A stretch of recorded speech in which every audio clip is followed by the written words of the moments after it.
Goran Dragic, who signed with the Nets in late February, told the Slovenian newspaper that playing there was difficult because the focus was more on individual performances than the team.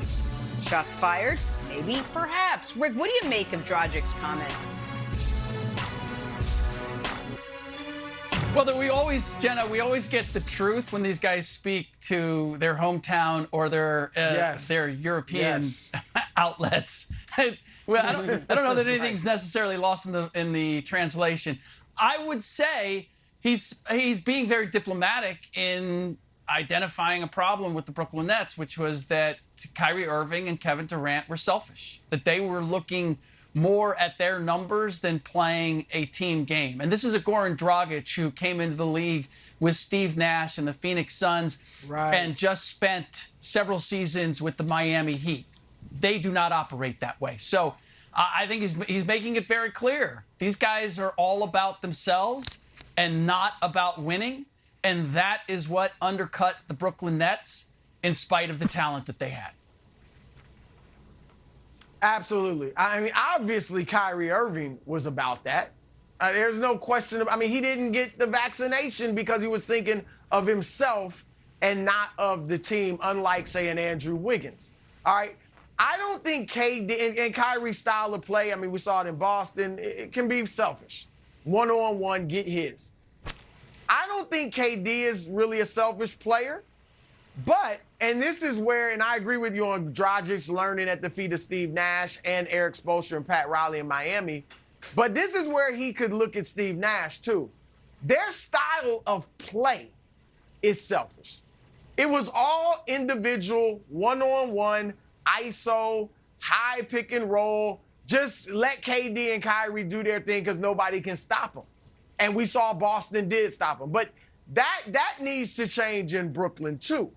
And I think that is a big part of what he was referring to, Nick, is that it wasn't, he's talking about those two guys too, but it also was just their style. It was just, hey, we got two of the best players, two of the best one-on-one guys. Nobody can stop them. Just give them the ball. And that wasn't good enough. So I want to say something in defense of Kevin Durant. I have never once watched Kevin Durant play a game of basketball and think he wasn't focused on winning above all else. I don't know if Dragic meant that about KD. I have never watched Kevin Durant play and think, oh, he's hunting his numbers at the expense of team success. There are guys I've seen do that. And I think Kyrie is an odd case in that I don't even know if he knows he's doing. And I know that sounds patronizing. I don't mean to. I don't think Kyrie has oh, I'm going to go get 40, team be damned. I just think the way he plays can be a detriment to overall team success, whether he recognizes it or not. But I think Durant, one of the few, I think criticizing the way Durant plays basketball is foolish. I think Durant plays basketball about as well as you can play it and the right way. Here's what I don't think's foolish, Wilds. This is another, and Brew referenced it, stinging indictment of the coach. Right. And no matter who is on the Nets next year, there has to be a reckoning that there is not a single thing you can point to in 2+ years. It's well, at least Nash is great at that. You would think it's he's going to, there used to be a joke, and it was he's in charge of vibes. They had the worst vibes in the league. He's going to manage the personalities. The team ripped itself apart at the seams. He's not diagramming plays on offense. They don't run an offense. The defense has been awful every year. At some point, there needs to be some culpability for the head coach, even if he is beloved and even if he's friendly with a lot of media members and even if he seems like a really good guy with what I've heard is an unbelievable backhand. He's been terrible. And we keep getting reports of dysfunction within the team. Plus, we watched it play out in a Celtics series where a rookie head coach made more adjustments than Nash could even conceptualize. And we talk about Sean Marks and Kyrie being so unreliable and KD having his first bad series in a decade. And some of it must fall on the head coach. So would you fire, if you were Sean Marks, would you fire Steve Nash? But yeah, well, not now, but I would have right the day the season ended. I think firing a guy right now is illogical. It's like, wait, what have I done since the season ended to get fired? Or when Kevin Durant walks into the office and demands a trade, be like, hey, can we fire Steve Nash? Will that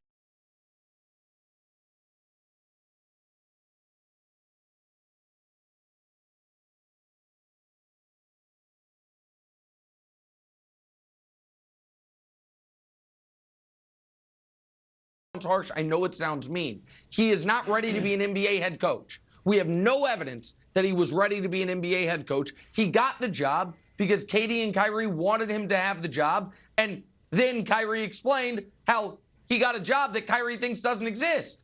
Kyrie then immediately, as soon as he got the job, was like, we don't have a coach, by the way. We're all the coach. You know what I mean? We're all, where does the road end and the story begin? Like, we're all the coach. Yep. So yes, I would have fired him. I wouldn't do it today in the middle of July. It would seem foolish. So if I was Steve Nash, I would step down. I would look at how things are going in Brooklyn and try to take a sort of survey of my career, Rick, and say, you know what? I think I'm on the Jason Kidd path.